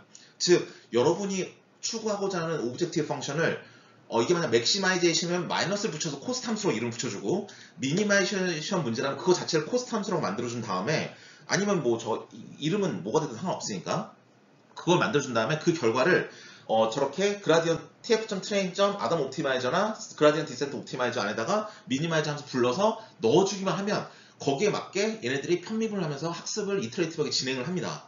그래서 여기서 우리가 볼 수 있는 게 뭐냐면 지금까지 우리가 분류기만 설계를 해왔지만 분류기뿐만 아니라 여러 다양한 옵티마이제이션 문제에서도 우리가 이렇게 텐서플로우를 만들어서 뉴럴넷으로 구성을 해서 인공신경망과 딥러닝으로 풀 수 있다는 힌트를 이 슬라이드에서 딱 보실 수 있으십니다. 동일한 원리로 우리가 도둑은 뭘 원하냐면 나는 DGZ를 로그 씌워서 맥시마이즈를 원해. 그랬으니까 DGZ가 뭐였죠? 57번째 라인에서 이 D 언더바 페이크였죠. 그러니까 얘 D 언더바 페이크를 로그에 넣어서 평균을 해서 맥시마이제이션을 원하니까 마이너스를 붙여서 코스트 함수를 만든 다음에 얘를 미니마이즈 해버리면 되는 거예요. 완전 간단하죠. 이렇게 해버리면 여러분이 옵티마이제이션 문제를 딥러닝으로 풀 수 있는 겁니다.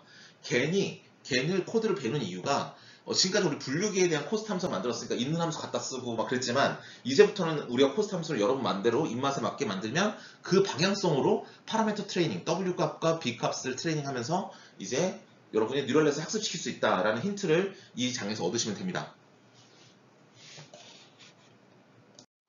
네, 이 전장에서는 우리가 옵티마이제이션의 오브젝티브 펑션을, 즉 오브젝티브를 어떻게 코스트 함수랑 연결시키는지를 우리가 봤다면 이번에는 좀 다른 겁니다. 왜냐하면 우리가 그 제너레이터를 우리가 학습을 시킨다라고 한다면 제너레이터의 목적이 뭐였죠? 내가 샘플을 잘 만들어서 경찰이 판단을 잘못하게 하는 게 제너레이터의 목적이었습니다. 그래서 GZ, 즉 내가 만든 샘플을 D라는 함수에 넣었을 때, 즉 경찰에게 줬을 때 그 결과물이 이제 경찰이 이거 진짜야 라고 하면서 1이라고 대답하게 하는 게 도둑의 목적이었어요. 제너레이터의 목적이었어요. 그런데 내가 제너레이터는 자기 자신의 파라미터를 잘 학습시켜서 샘플을 잘 만들어서 경찰을 속일 수도 있지만 내가 만약 경찰의 파라미터를 건드릴 수 있으면 경찰을 바보로 만들어서 잘못 대답하게 하는 것도 방법이죠. 그렇기 때문에 얘가 왜 이런 말씀을 드리냐면 지금 우리 하나의 파이썬 코드에 두 개의 뉴럴넷이 들어갑니다. 그리고 피드백을 받아요. 한쪽에서 다른 한쪽으로부터. 그러면 그런 식으로 하나의 코드에 두 개의 뉴럴넷이 들어간다면 이 서로서로의 파라미터를 우리가 건드릴 수 있는 상황이거든요. 그러니까 뭐라고 말해야 되냐면 제너레이터한테는 야, 제너레이터 너의 코스트 함수를 미니마이즈 할 때는 너의 파라미터만 가지고 해 라고 해야 되고 경찰도 마찬가지입니다. 경찰이 해야 될 거는 디스크리미네이터예요. 즉 진짜를 진짜로 말하고 가짜를 가짜로 말하는 게 경찰이 해야 될 일인데 만약에 내가 그렇게 자기 자신의 성능을 높여서 그걸 정확하게 하는 것도 방법이지만 도둑의 파라미터를 바보로 만들어서 도둑이 샘플을 못 만들게 만들면 그 대충만 봐도 내가 OX, OX 엄청나게 잘 맞출 거 아닙니까? 그러니까 내가 도둑의 파라미터를 건드리면 안 되는 거예요. 도둑의 파라미터를 건드리면 도둑이 학습이 안 돼요. 도둑도 마찬가지입니다. 경찰의 파라미터를 건드리면 안 돼요. 그러면 경찰이 굉장히 성능이 안 좋겠죠. 그렇기 때문에 이거는 자기 자신의 파라미터만 건드려라 라는 거를 표시해 주는 겁니다. 보시는 바와 같이 우린 지금까지 하나의 파이썬 코드에 하나의 파이썬 코드에 하나의 파이썬 코드에 그 하나의 뉴럴넷밖에 없었으니까 그럴 염려가 없었지만 지금은 두 개의 뉴럴넷이 있으니까 나는 G라는 제너레이티브 코스트를 미니마이즈 하는 거라면 G의 베리어블만 가지고 미니마이제이션 해주세요입니다. 그래서 그 G라는 제너레이터의 히든 레이어의 웨이트 값, 히든 레이어의 바이어스 값, 아웃풋 레이어의 웨이트 값, 아웃풋 레이어의 바이어스 값 이걸 다 묶어서 네 변수의 집합을 만든 다음에 그것을 같이 넣어줘요. 그래서 얘네들만 가지고 코스트 G를 미니마이즈 해라 라고 변수를 한정해 주는 겁니다. 그 다음에 동일한 원리로 우리가 이건 지금 트레인 G죠. G를 트레인 하는 겁니다. 동일한 원리로 경찰을 트레이닝 시킬 때는 경찰의 코스트 값을 미니마이즈 하지만 이게 트레인 D죠. 하지만 나는 경찰의 베리어블만 가지고 할 거야 해서 베리어블 언더바 D라고 해서 경찰의 히든 레이어 웨이트, 경찰의 아웃풋 레이어 웨이트, 경찰의 히든 레이어 바이어스, 경찰의 아웃풋 레이어 바이어스 이 네 개를 묶어서 리스트를 만들어서 넣어줍니다. 그러면 각각 자기 자신의 파라미터만 가지고 학습하겠죠? 이걸 안 해주면 각각 서로 뉴럴 네트워크의 성능을 계속 저하시키니까 학습이 되지 않습니다. 그래서 이렇게 만들어줘야 자기 자신의 능력만 자기 자신이 컨트롤하는 거예요. 저런 프로그래밍 테크닉도 여러분이 아셔야 됩니다. 왜냐하면 코드 하나에 여러 개의 뉴럴넷이 돌아갈 수도 있으니까 그럴 때에는 저렇게 볼 수 있는 변수의 범위를 한정시켜주는 게 필요합니다. 그러면 이제 다 끝났어요. 이제 저 트레인을 이제 세션을 만들어서 계속 불러주면 됩니다. 도둑의 트레인과 경찰의 트레인을 불러주면 되는 거죠. 그래서 세션을 만들어주고 세션을 초기화해주고 그 다음부터 이제 주어진 10만 번을 돌면 되는데 우리는 엠리스트 데이터를 배치 사이즈만큼 가져옵니다. 근데 레이블 필요 없죠. 우리 이미지를 똑같이 만드는 거니까 이미지만 가져오고 레이블은 없습니다. 파란색 박스를 쳐놔서 알겠지만 파란색 박스는 얘 배치 이미지가 경찰의 디스크리미네이터의 인풋으로 들어갑니다. 즉 경찰은 진품이 뭔지를 알고 있어야 가짜를 판별할 수 있는 거기 때문에 그렇습니다. 그 다음에 Z라는 빨간색 박스를 보면 얘가 랜덤 노이즈, 유니폼 디스트리뷰션에서 랜덤 값 잡아오는 겁니다. 그래서 얘는 도둑에 집어넣습니다. 그러면서 피드딕트로 넣으면서 뭘 하고 있죠? 경찰과 도둑을 둘 다 세션 런을 통해서 학습을 시켜주는 겁니다. 77번째 라인부터 시작해서 마지막까지 이제 그림으로 보여주는 거니까 그렇다 치더라도 우리가 80번째 라인은 눈여겨봐야 돼요. 우리는 샘플 G, 즉 우리의 관심 뭐냐면 마지막에 디스크리미네이터는 우리는 필요가 없습니다. 디스크리미네이터 왜 있었죠? 걔는 제너레이터를 학습을 시켜주기 위한 일종의 스파이링 상대입니다. 그쵸? 제너레이터가 잘 학습되기 위해서 옆에서 열심히 구별해주면서 걔와 경쟁을 해줬던 애기 때문에 디스크리미네이터는 마지막에 필요 없고 이제 제너레이터 학습된 제너레이터만 가지고 걔를 가지고 이제 잘 학습됐으면 저 샘플 언더바 G라는 거를 우리는 도출할 수 있는 겁니다. 그러면 샘플 언더바 G를 보면 얘는 이 전장에서 보시면 알겠지만 nn 언더바 G 안에다가 대문자 in 언더바 G 즉 요거를 넣어줬던 거예요. 여기다 랜덤 노이즈를 넣어주면 이제 샘플 언더바 G라는 걸 구할 수 있고 그걸 보면 얘가 드디어 잘 학습이 되네구나 라고 볼 수 있겠습니다. 우리의 목적은 저거였어요. 샘플 언더바 G. 제너레이터가 만드는 결과물. 그게 무엇이냐? 잘 됐을까? 이게 궁금한 거기 때문에 걔네들을 이제 찍어주게 만들어주면 되는 겁니다. 그래서 보시면 처음에 스텝이 하나밖에 없을 때는 한 번밖에 안 돌았으니까 학습이 아직 많이 되지 않아서 랜덤 노이즈부터 이렇게 시작을 합니다. 그렇죠? 하지만 10만 번 정도 우리가 세팅해준 것 정도 돌면 이제 얼추 근사하게 이제 이미지 샘플이 제너레이션처럼 돼서 나오는 걸 보실 수 있습니다. 이게 바로 간 코드고요. 사실 이거 이런 거 되게 신기하고 좋긴 한데 여러분이 간에 대해서 알아두는 것도 정말 중요하지만 간이 아니라 여러분께서 그런 옵티마이제이션 문제를 풀 때 딥러닝을 하고 싶다 라고 한다면 지금 우리 코드에서 보신 것처럼 코스트 함수 설계할 때 그걸 어떻게 옵티마이제이션을 오브젝티브 펑션과 연결시킬 수 있는지에 대해서 고민을 하신다면 여러분이 쉽게 이제 인공신경망을 옵티마이제이션 푸는데 가져다 쓰실 수 있는 거죠. 그래서 옵티마이제이션 문제의 신경망을 어떻게 쓸까? 그것만 여러분께서 잘 이해하신다면 여러분이 하실 수 있는 연구가 대부분 다 옵티마이제이션 안 엮이는 게 없습니다. 그럼 모든 옵티마이제이션 문제에 이제 신경망이나 딥러닝을 쓸 수 있다라고 이제 말씀드릴 수 있겠습니다. 자, 이 다음은 이제 우리가 이제 지금 배우고 있는 이 이론에 대해서 이제 어드밴스 토픽으로서 여러 가지 드리고 싶은 말씀을 이제 3가지 정도로 정리하는 건데요. 이제 인터폴레이션에 대해서 말씀을 드리도록 하겠습니다. 사실 신경망에 대해서 이제 수학적으로 한번 고찰을 하시는 분들이 많으세요. 그러니까 수학과나 통계학과에서 이제 신경망을 연구하시는 분들인데 우리는 지금까지 오른쪽에 했던 리니어 리그레션만 이야기하고 있습니다. 리니어 리그레션 보면 뭐 지금까지 배웠던 거니까 알겠죠. 뭐 샘플들이 있을 때 그 샘플들을 가장 잘 대변하는 선 하나를 구해라, 직선을 구해라. 그게 리니어 리그레션이고요. 왼쪽에는 인터폴레이션, 즉 보강법이라 부르는 이 기술은 딱 보시면 알겠지만 점이 몇 개든지 간에 그 점을 모두 다 통과하는 선을 구해야 합니다. 직선일 필요는 없어요. 그럼 점 3개가 있으면 2차 방정식이 무조건 하나 존재하겠죠. 3개의 점을 모두 통과하는 점 4개가 있으면 점 4개를 모두 통과하는 3차 방정식이 존재할 겁니다. 이런 식으로 이제 우리가 배웠습니다. 이거는 수치 해석 시간에 배웠던 부분이고요. 어떻게 하느냐? 인터폴레이션을 하는 방법은 여러 가지 있지만 함수를 일단 제일 쉬운 경우는 저 폴리노미얼로 만드는 거예요. 다항식. 그러니까 세 점을 지나는 다항식은 무조건 존재한다. 2차 다항식. 그러면 보시는 것처럼 y는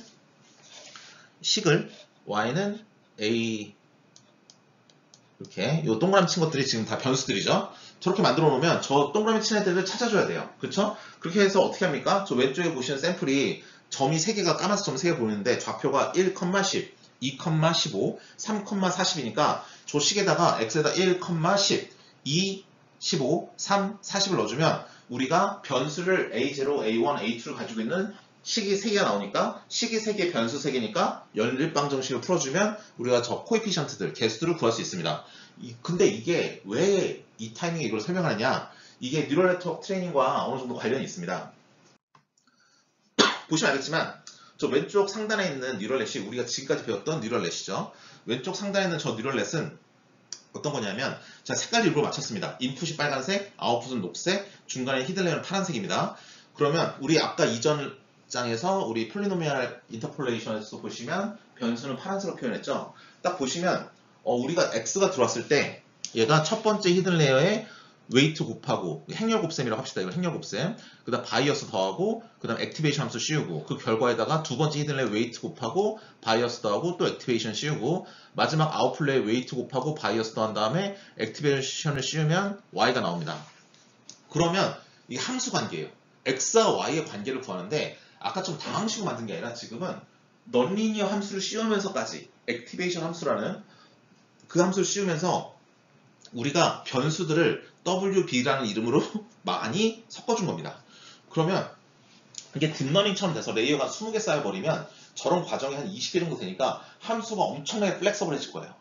그러면서 수십만 개, 수백만 개 데이터를 X와 Y에 쫙 밀어넣으면 X와 Y의 함수의 관계를 구해주는 게 바로 뉴럴넷의 학습이다라고 보시면 되겠습니다. 그렇기 때문에 저 X, Y 데이터를 막 넣어주면서 예를 들어서 X에다가는 미세먼지가 있는 사진 1000만 장, Y에다가는 똑같은 사진인데 미세먼지가 없는 거 1000만 장을 넣어주면 학습이 다 돼서 저 파란색 파라미터들, 저 노란색으로 체크 표시한 파란색 파라미터들을 다 찾아주면 결국에는 미세먼지의 유무를 나타내주는 변수값들이 되겠죠. 게다가 아까처럼 폴리노미얼도 아니에요. 액티베이션 함수라는 넌리니어 함수가 씌워졌으니까 엄청나게 플렉서블하게 함수의 모델을 먼저 셋업을 해놓은 다음에 데이터를 넣어서 그 함수에 있어야 되는 개수들을 다 찾아주는 겁니다.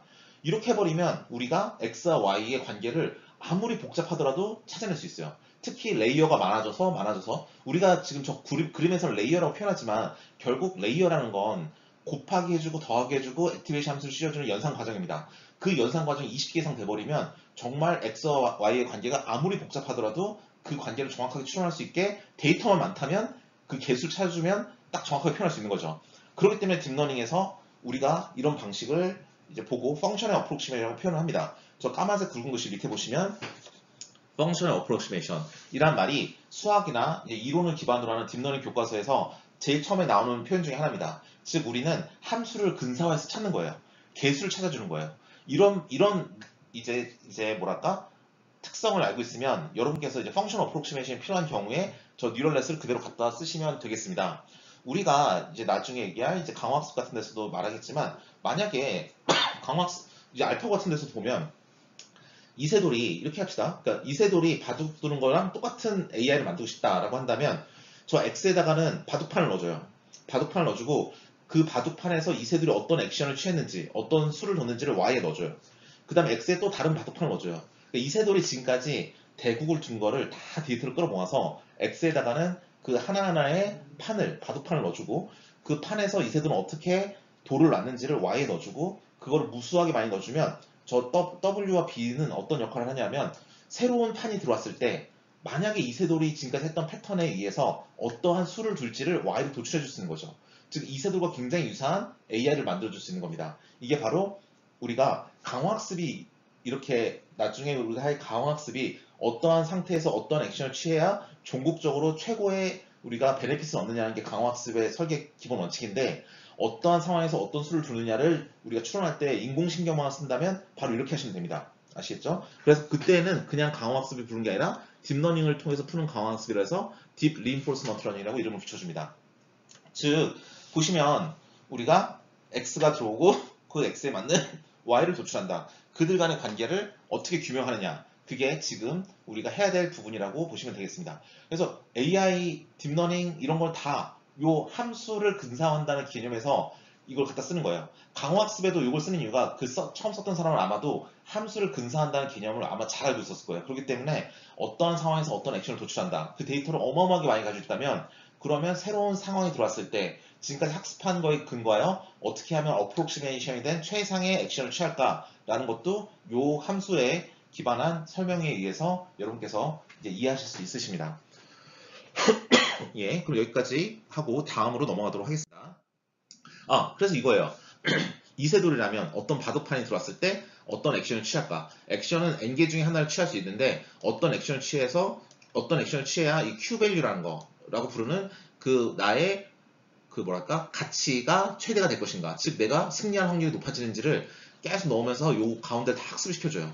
그럼 이 안에 있는 W값과 B값 파라미터들이 다 학습이 되면 나중에 정말 새로운 스탯이 들어왔을 때 그러면 내가 도출할 수 있겠죠. 그럼 도출에 나온 Q값들을 보고 제일 큰 Q값을 만드는 액션을 뽑아주면 그게 바로 인공지능이 이 게임을 할 수 있게 만들어주는 기본 원칙이 되겠습니다. 그래서 Q 펑션이라는 건 우리가 가치를 우리가 표현해주는 함수가 되겠고요. 그 Q 펑션을 어프로크시메이션 해준다. 즉, 펑션의 어프로크시메이션이라는 개념을 굉장히 잘 알고 있기 때문에 우리가 이러한 식으로 강화학습 같은 경우도 우리가 딥러닝을 풀 수 있는 겁니다.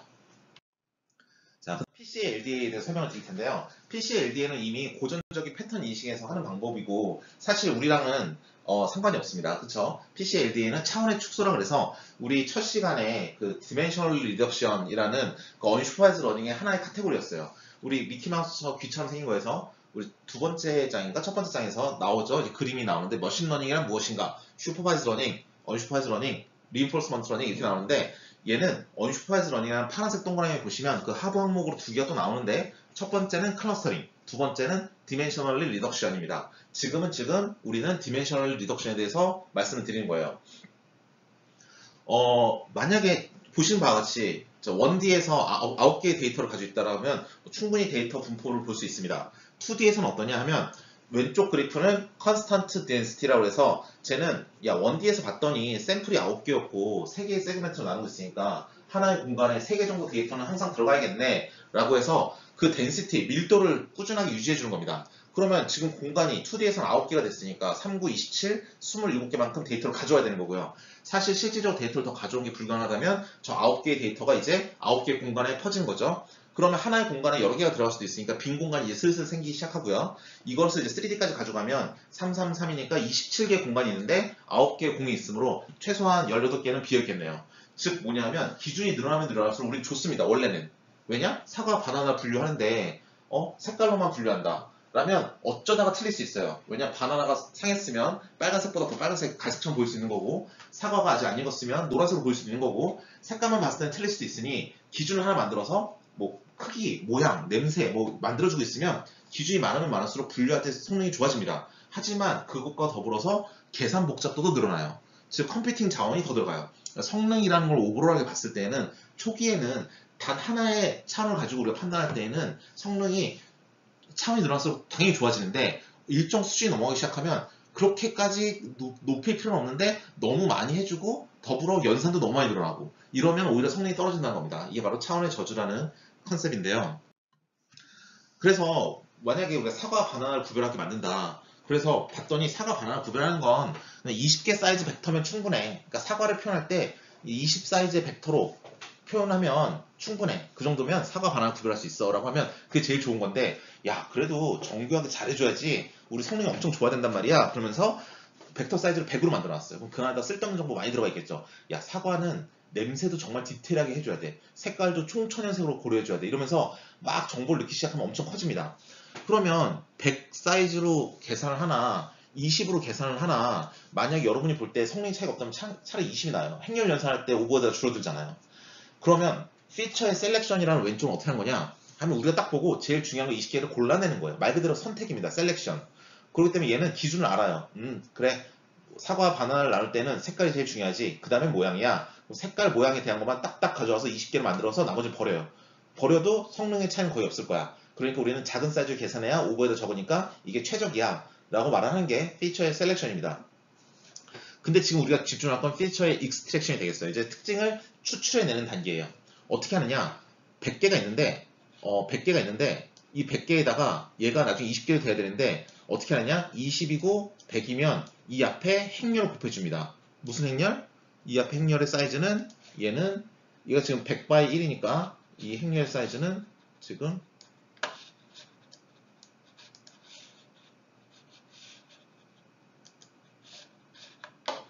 20 by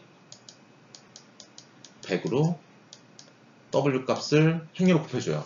그러면 저 100 by 1짜리의 행렬에다가 20 by 100을 곱해주면 20 by 100 곱하기 100 by 1이니까 이 앞에는 20개만 나오겠죠. 그리고 W라는 Y라는 하나하나는 얘의 리니어 컨비네이션을 하게 됩니다. 그러니까 쟤는 W라는 값이 뭔지는 몰라. 하지만 차원은 100이 아니라 20을 줄였어. 그리고 하나도 버리지 않았어. 그래서 W 값만 잘 찾아주면 우리는 최상의 20개 사이즈의 벡터를 구할 수 있다. 저걸 쓰면 된다는 거예요. 사이즈는 줄였으니까. 그러면 저 W 값을 어떻게 찾아줄 것이냐 라는 게 문제가 되겠죠.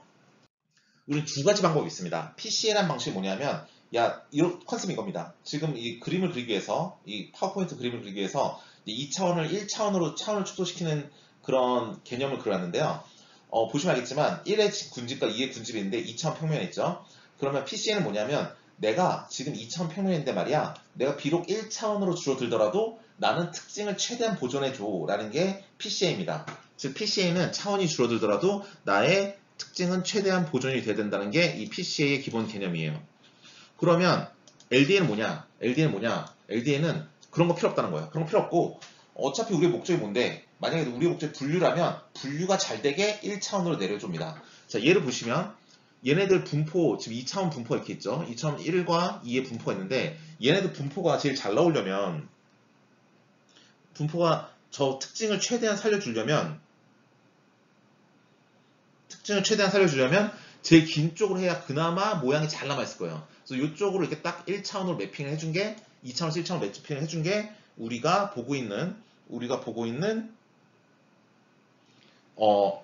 그 PCA가 되겠습니다. LDA는 뭐냐면 이렇게 해줘야 1은 여기 싹 모이고 2는 여기 싹 모이니까 가운데 싹둑하면 잘 분류가 되겠죠. 그러니까 저런 식으로 해주는 거예요. 그러니까 피처가 지금 2 사이즈 벡터입니다. 2 사이즈 벡터인데 얘를 지금 하나 사이즈 벡터로 차원을 축소하고 싶어요. 그럼 이 앞에다가 우리는 W라는 걸 가로 벡터 2개 사이즈는 W라는 걸 곱해줘서 하나의 값을 만들어주는 거니까 저 W 값이 어때야 되는데를 찾을 때 저 값을 잘 조정하면 1과 2의 군집이 자기의 표현이 제일 잘 되게 그나마 나의 특징이 제일 잘 살아남을 수 있도록 짜부를 시켜주면 PCA인 거고 분류가 제일 잘 되도록 지네들끼리 잘 똘똘 뭉치게 만들어주면 그럼 LDA가 되는 겁니다. 저 W 값에 따라서 PCA가 되느냐 LDA가 되느냐가 달라져요. PCA부터 보면 사실 요즘엔 멜랩 같은데 PCA 함수가 다 있고 오픈CV에도 PCA 함수가 있으니까 굳이 뭐 수학적인 이론을 꼼꼼히 따질 필요는 뭐 없을 수도 있겠지만 일단은 기본적으로 설명은 드릴 테니까 여러분께서 오늘 딱 들으시고 이제 잊으시면 됩니다. 자, 아까처럼 2차원을 1차원으로 짜부시킨다. 그리고 PCA LDA를 설명할 때 이런 방식도 괜찮습니다. 제가 여러분께서 운동장 한가운데 서 계시면 해가 뜨겠죠? 그럼 여러분은 3차원입니다. 그쵸? 공간에 서 있으니까 3차원이에요. 3차원의 여러분을 지금 해가 뜨는 위치에 따라서 2차원의 그림자로 바뀌겠죠. 자, 해가 정면에 45도로 떠 있으면 그림자는 사람 모습이랑 제일 비슷합니다. 그러니까 그거는 PCA를 위한 W 값이에요. 해의 위치가. 근데 해가 제 머리 꼭대기에 있으면 제 바닥에 동그라미로 찍히겠죠. 그럼 그 그림자는 다른 거랑 겹치지 않기 때문에 구별할 때 제일 유용한 모양일 겁니다. 그래서 우리가 LDA를 위한 W는 내 머리 꼭대기에 있는 해가 되겠죠. 이런 식으로 이해하시면 돼요. 즉 해의 위치가 W의 값이라고 한다면 내 정면 45도에 있는 건 내가 비록 3차원의 김중원의 인간의 모습에서 2차원의 그림자로 매핑이 되더라도 차원 축소가 되더라도 내 모습이 제일 많이 살아남는 거고 머리 꼭대기에 있다면 모양은 다 사라지겠지만 분류가 제일 잘 되는 방향으로 내 밑에 동그라미로 생기겠죠. 이렇게 PCA LDA를 이해하셔도 좋습니다. 자, 그럼 여기 PCA를 보시면 어떻게 하는 거냐?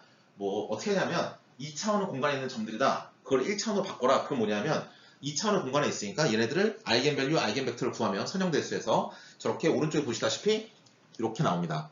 그러면 저 람다가 아이겐밸류고 U가 아이겐벡터인데 람다 값이 아이겐밸류 값이 클수록 힘이 더 많이 받는 겁니다. 그래서 그쪽으로 매핑을 해줘야 좀 더 다양하게 풍부하게 표현이 되니까 우리가 1차원으로 매핑한다면 아이겐밸류 값 람다1, 람다2가 있으면 이 중에 큰 걸 뽑아냅니다. 여기서는 람다1이 더 크네요. 더 기니까. 그렇기 때문에 얘 축, U1이라는 이 방향의 축을 기준으로 해서 이 위로 점들을 다 이렇게 프로젝션, 정사형을 시켜주면 그러면 1차원으로 매핑이 된 거예요.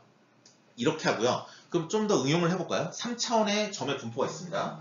3차원 점의 분포가 있는데 이 3차원의 점의 분포에서 우리가 얘네들을 2차원으로 우리가 차원을 축소시킨다라고 한다면 3차원을 점의 분포를 우리가 아이겐밸류, 아이겐벡터로 구하면 각각 3개가 나옵니다. 3개가 나오는데 그 3개의 아이겐밸류, 아이겐벡터 중에서 우리는 2차원으로 매핑한다 했으니까 가장 큰 2개의 아이겐밸류를 뽑아요. 람다1과 람다2가 제일 크다. 람다3는 제일 작다라고 한다면 람다1과 람다2에 해당하는 U1과 U2를 가져오고 그 2개의 벡터로 만드는 평면 위에다가 다 프로젝션을 시켜서 짭을 시켜주면 그게 2차원으로 축소한 겁니다.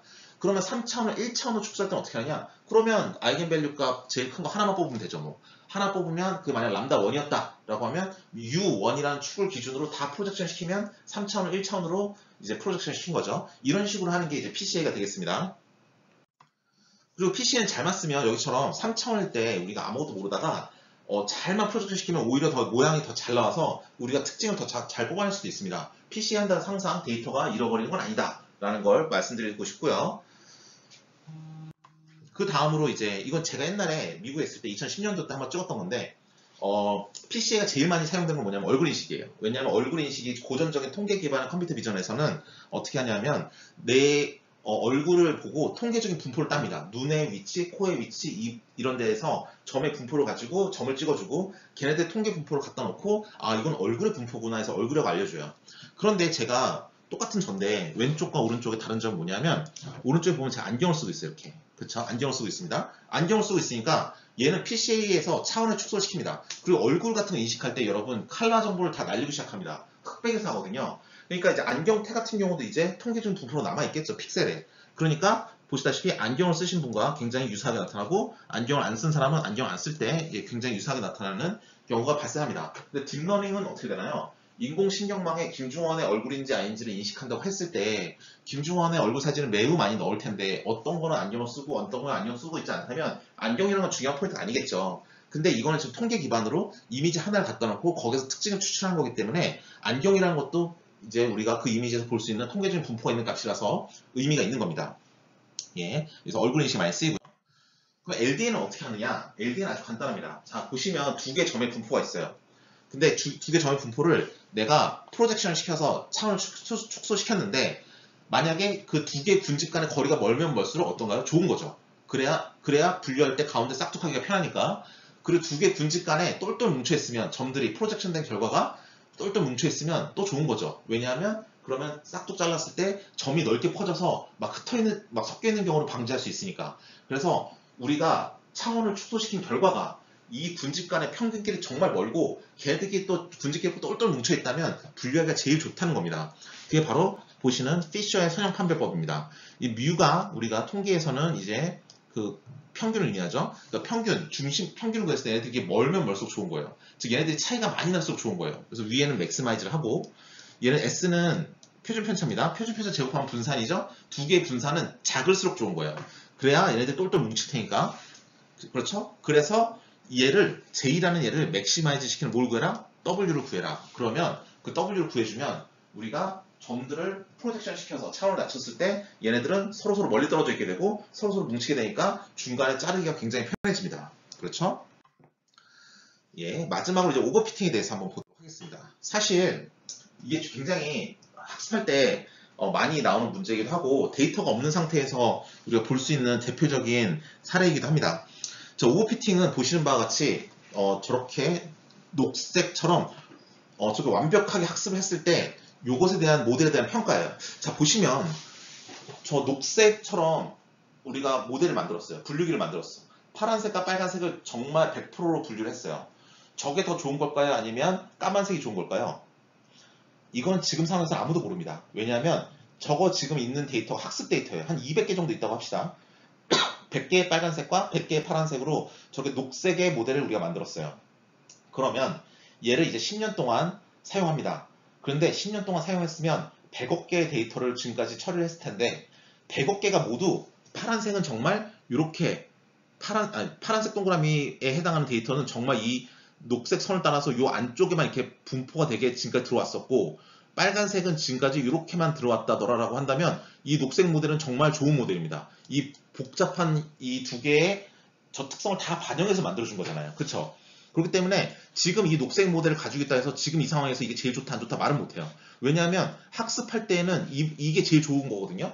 100%로 됐으니까 실험실에서. 근데 나중에 우리가 자연계에 나가서 실제로 이 모델을 동작시켰더니 내가 10년 동안 100억 개의 데이터를 받았는데 파란색은 다 저점에서만 오고 빨간색은 다 저점에서만 찍히더라고 한다면 우리의 모델은 10년 동안 100% 정확도를 가지게 잘 동작한 거예요. 그런데 만약에 실험실에서는 저렇게 녹색처럼 만들었는데 자연계에 가져나와서 실제로 10년 동안 써와서 100억 개 데이터를 받았더니 얘네들이 저렇게 까만색 분포처럼 데이터가 들어오더라. 즉 실험실에 가지고 있었던 나의 데이터는 정말 극히 일부여서 좀 이상한 애들도 몇 개 섞여 있어서 저런 애들이었지 원래 실제로는 저 까만색처럼 만들어야 되는 거다라고 한다면 그러면 실험실에서 100% 정확도를 가졌던 나의 모델은 자연계에서는 한 90%밖에 성능이 안 나는 겁니다. 이럴 때 우리는 오버피팅이라고 해요. 즉 뭐냐면 너무 피팅, 학습할 때 너무 오버해서 했다. 과적합이라고 그러죠. 너무 많이 한 거예요. 투머치. 그렇죠? 그래서 저거를 성능을 살짝 표준화되게 줄여줘야 되는 방법이 필요합니다. 근데 아까도 말씀드렸듯이 데이터가 계속 이렇게 들어올 수도 있어요. 그러니까 이거는 모델 처음 학습할 때는 알 수 없는 문제예요. 학습이 끝난 다음에 실제로 한번 테스트를 해봤을 때 내 학습했을 때랑 테스트할 때랑 성능 차가 너무 많이 나는데? 라는 생각이 드는데 조금 더 학습 성능을 높일 때마다 성능 밖에 있을 때 성능이 점점 떨어진다. 그러면 OOPT는 의심하는 거예요. 그러면 그래, 실험실에서 모델을 너무 예민하게 만들었으니까 밖에 나갔을 때는 표준화되게 우리가 수정을 못하는구나. 그럼 이 경우는 어떻게 해야 될까라고 고민을 해야 되는 거죠. 그래서 일부러 성능을 줄여주는데 처음에 저 How to Overcome에 보면 처음 카테고리가 More Training Data, 즉 뭐냐면 OOPT가 발생했다고 하면 너무 작은 데이터에 의해서 거기에만 다 100% 성능이 나오게 만든 거니까 데이터를 많이 갖다 주면 표준화된 모델로 갈 확률이 높으니까 데이터 많이 쓰면 돼. 이건 당연한 말입니다. 이건 당연한 말이죠. 정규표를 수령할 정도 데이터 많으면 당연히 모델이 제일 좋겠지. 근데 왜 이런 게 나옵니까? 데이터가 없으니까 이런 거 아닙니까? 데이터가 있으면 데이터 다 썼겠지. 그러니까 저 첫 번째는 좀 약간 뭐랄까 무책임하고요. 이제 두 번째, 세 번째, 네 번째 이 밑에 보시는 이 파란색 박스에 있는 게 우리가 알고 있는 솔루션입니다. 오토 인코딩, 드랍아웃, 레귤러라이제이션 이렇게 있는데요. 우리는 처음에 두 개일 거에 집중해서 설명드리도록 하겠습니다. 오토 인코딩은 다음과 같습니다. 뭐냐면 모델이 너무 예민하대잖아. 너무 예민하고 너무 투머치를 하니까 문제예요. 그러면 얘를 학습시킬 때 좀 약간 맨들맨들하게 성능을 죽여주고 학습시키자는 겁니다. 그래서 인풋 사이즈가 지금 10개로 들어오고 있는데 얘를 뉴럴넷을 통해서 단계별로 3개짜리로 사이즈를 줄여버려요. 그러면 우리 옛날에 그랬죠. 뉴럴 네트워크에서 유닛의 숫자가 줄어들면 줄어들수록 벡터 사이즈는 작아지니까 압축의 효과가 있다. 이렇게 말씀했습니다. 압축을 시킨 거예요. 근데 얘는 중요한 거 위주로 남아있고 나머지 필요 없는 거 위주로 쫙 데이터가 날아가겠죠. 근데 원래 우리가 가지고 있는 뉴럴 네트워크에 따로 있었고 얘는 인풋 사이즈가 10이었으니까 3으로 압축시키면 그대로 못 넣으니까 다시 10만큼 딱 펼쳐놓은 다음에 얘를 가지고 넣으면 얘는 이미 압축돼서 끝에 있는 아웃풋에 있는 애는 이미 압축이 돼서 데이터가 날아가는 애예요. 그렇기 때문에 얘는 약간 인풋을 너무 예민하지 않게 만들어준 다음에 집어넣어주면 성능이 좀 개선이 된다라는 게 오토 인코딩이 되겠습니다. 이거는 이제 정보이론 하시는 분들께서도 많이 보시는 부분이고요. 인코딩, 디코딩 하는 과정이 들어가 있으니까 로시 컴프레션이 되니까.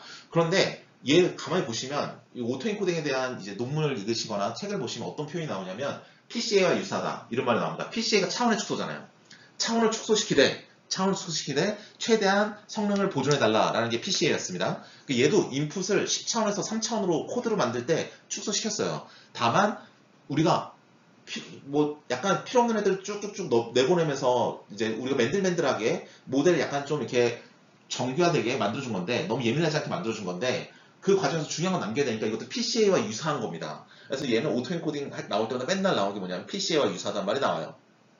그래서 마빈 미스키 교수님도 이런 히든 레이어 같은 구조를 처음 만드셨을 때 뭐 그분이 천재기도 하겠거니와 그렇지만 이런 PCA와 LDA 같은 차원의 변화 문제를 알고 있으니까 그걸 가지고 히든 레이어를 설계하신 거예요. 히든 레이어도 보면 알겠지만 나의 인풋이 들어왔을 때 그 인풋이 만약 100이라고 한다면 그리고 나의 유닛의 개수가 만약에 300이라고 한다면 100이 들어왔을 때 300만큼 도출해 주는 거잖아요. 이런 것도 다 차원의 변화를 할 때 매트릭스 연산으로 하기 때문에 그런 히든레이어 연산을 도입하신 것도 이런 비슷한 PCA LDA 과정에서 착안해서 들어온 게 아닌가 봅니다. 그러면 PCA LDA라는 게 결국 인공신경망과도 전혀 이제 무관한 그런 알고리즘은 아닌 거죠.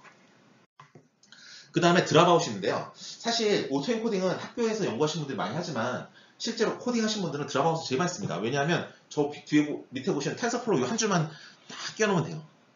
우리 레이어 하나씩 만들 때 레이어 하나씩 텐서플로우에서 만들 때 히든 레이어 1 만들었다, H1 만들었다 그러면 그 바로 밑에 라인에다 tf.nn.드랍아웃 가로 열고 HL1 한 다음에 keep probability 써서 내가 지금까지 학습한 W 값 중에서 0.9 그러면 90%만 남기고 나머지 10%는 0으로 다 없애버려 이겁니다. 즉 뭐냐면 밑에 보시는 그림처럼 학습했을 때 일부 웨이트 값들을 그냥 없애버리는 거예요.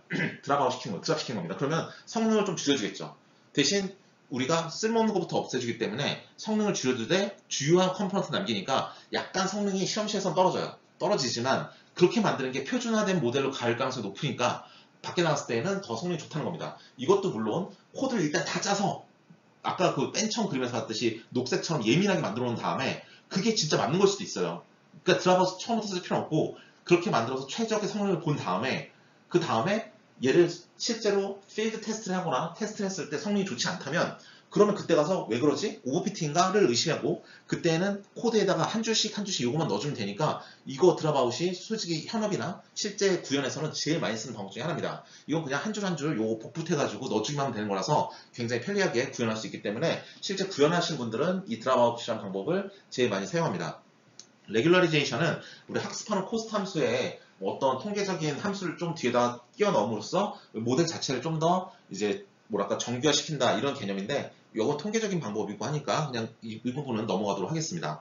여기까지 우리가 인공신경망에 대해서 이제 구체적으로 우리가 겐 처음에 알아봤고 이제 우리가 그것에 관련돼서 여러 가지 통합해서 같이 알아봐야 될 인공신경망이 가진 수학적인 의미, Functional Approximation이다. 그 다음은 PCA-LDA가 가지는 의미, 그 다음 PCA-LDA 설명을 하지만 이게 왜 설명하지? 라는 생각이 들 텐데 이게 고전적으로 패턴이시긴 하지만 그래도 PCA라는 개념은 아직도 여기저기 인공신경망에 남아있으니까 알아둘 필요가 있고요. 마지막으로 이제 오버피팅에 대해서도 알아봤습니다. 오버피팅은 항상 발생하는 건 아니에요. 어쩌면 그렇게 너무 예민한 모델, 더 정확한 모델일 수도 있어요. 하지만 우리가 필드 테스트를 나가서 봤을 때 성능차가 너무 많이 난다면 오버피팅을 의심해봐야 되고 그걸 극복하기 위한 방법으로서 오토 인코딩과 드랍아웃이 있는데 오토 인코딩 같은 경우는 우리가 PCA와 굉장히 유사한 개념으로서 우리가 벡터의 사이즈를 줄여줄 때 어떻게 줄여줄 것인가를 논하는 것이고 여기서는 이제 인공신경망을 썼고요.